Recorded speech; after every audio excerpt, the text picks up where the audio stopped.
Hello and welcome to x-ray with Prem. ఈరోజు trending topics వచ్చేసి 2 ఉన్నాయి. ఒకటేమో బీహార్‌లో జరిగింది అండ్ ఇంకోటేమో రియాన్ పరాగ్ ఈ సిగరెట్ కాల్చడం. ఫస్ట్‌ది ఈ స్టోరీ వచ్చి ఒడిస్సాలో జరిగింది. ఒడిస్సాలో ఒక పర్సన్ వాళ్ళ చెల్లి చనిపోయింది. బ్యాంక్‌కి వెళ్లి తన అకౌంట్‌లో ఉన్న 19,400ని విత్‌డ్రా చేయాలి అని అడిగితే, ఆ పర్సన్ ఉంటేనే విత్‌డ్రా చేయగలం అని చెప్పేసి బ్యాంక్ వాళ్ళు చెప్పారు. సో ఈయనేం చెప్పాడు, ఆవిడ చనిపోయింది. డెత్ సర్టిఫికేట్ లేదు నా దగ్గర. కానీ ఆ అమౌంట్ కావాలి. ఇప్పుడు నేను విత్‌డ్రా చేయాలని చెప్తే బ్యాంక్ వాళ్ళు ఎన్ని సార్లు అడిగినా పర్సన్ ఉండాల్సిందే అని చెప్పేసి అపోజ్ చేస్తూ వచ్చారు. సో ఈయనకి ప్రోటోకాల్ తెలీదు కాబట్టి చేసేది ఏమీ లేక ఆ డెడ్ బాడీని ఏదైతే ఉందో మట్టిలో పాతిపెట్టిన డెడ్ బాడీని తీసుకొని ఆ డెడ్ బాడీని మోసుకుంటూ బ్యాంక్ వచ్చాడు. సోషల్ మీడియాలో బాగా వైరల్ అయింది. ఇంక ఈ డెడ్ బాడీ తీసుకుని వచ్చేసరికి బ్యాంక్ అధికారులు భయపడి ఆయన్ని పంపించి ఆ డెడ్ బాడీని మళ్ళా డంప్ చేసి బ్యాంక్ వాళ్ళే అతని దగ్గరికి వచ్చి ఆ విలేజ్‌కి వచ్చి ఆ 19,400 రూపాయలని క్యాష్‌ని అతనికి అందించారు. అండ్ దీన్ని ఒక వీడియో రికార్డ్ చేసి సోషల్ మీడియాలో కూడా పోస్ట్ చేశారు. అండ్ దీని గురించి బీహార్ స్టేట్ సీఎం కూడా రెస్పాండ్ అయ్యారు. ఎందుకు ఇలా చేశారు?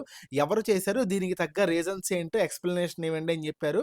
అండ్ ఎవరైతే మిస్టేక్ చేశారో ఈ ఇన్సిడెంట్‌లో వాళ్ళకి తప్పనిసరి శిక్ష విధించాలి. దానికి తగ్గ యాక్షన్ తీసుకోవాలి అని చెప్పేసి ఆ స్టేట్ సీఎం రెస్పాండ్ అయ్యారంట. అండ్ నిన్న సోషల్ మీడియాలో బిగ్గెస్ట్ సెన్సేషన్ రియాన్ పరాగ్ ఈ సిగరెట్ కాల్చడం. నిన్న జరిగిన మ్యాచ్‌లో రాజస్థాన్ రాయల్స్ బ్యాటింగ్ చేస్తున్న టైంలో 16థ్ ఓవర్ సంథింగ్ ఏదో ధ్రువ్ జురెల్ అండ్ ఎస్ఎస్వి జైస్వాల్ మధ్యలో కూర్చొని రియాన్ పరాగ్ రాజస్థాన్ రాయల్స్ కెప్టెన్ ఈ సిగరెట్ కాల్స్తూ కనిపించాడు. అండ్ ఈ మొత్తం వీడియో రికార్డ్ అయిపోయింది. విత్ ప్రూఫ్‌తో సహా ఉంది. కానీ ఇక్కడ ఐపీఎల్ ప్రోటోకాల్ ప్రకారం ఏంటంటే స్టేడియంలో కానీ, డ్రెస్సింగ్ రూమ్‌లో కానీ ఎక్కడ సిగరెట్ కాల్చకూడదు. ఒక పర్టిక్యులర్ ప్లేసెస్ ఉంటుంది.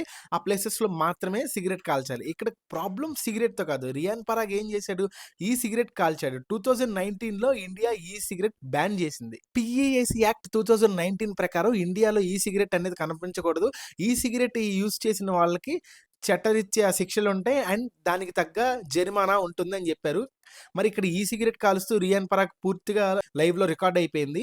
ఆయనకి జరిమానా పడే ఛాన్స్ ఉంది. అండ్ గవర్నమెంట్ పనిష్ చేసే ఛాన్స్ కూడా ఉంది. ఇదిలా ఉంటే బీసీసీఐ కూడా దీని గురించి సెపరేట్ యాక్షన్ తీసుకుంటుంది.